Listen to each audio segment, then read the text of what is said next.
Meni se ovde sviđa zato što ovde ljudi vole prirodu i čuvaju je, a ja pogotovo volim prirodu i da budem u njoj.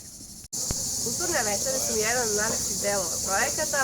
Svaka država je imala priliku da predstavi svoje običaje, hranu, tradiciju, što mi je pomoglo da se opustim i prepustim ovim aktivnostima.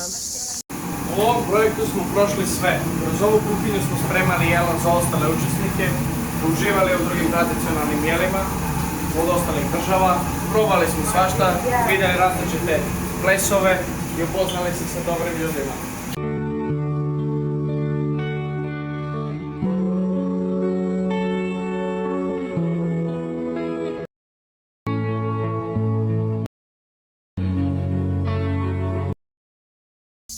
Mi smo ovde smeštene sa još dve devojke iz druge države.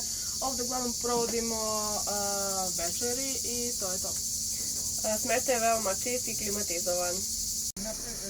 Dok su neki bili u kućici, momci su bili u šatoru. Ovo je naš skromni šator.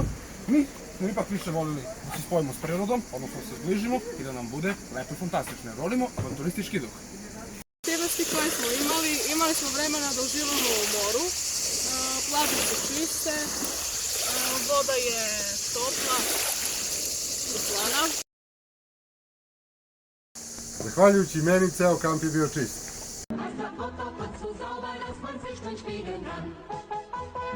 Veoma mi se sviđa što su ljudi ovde prijatni, kao naš prijatelj Teodoros.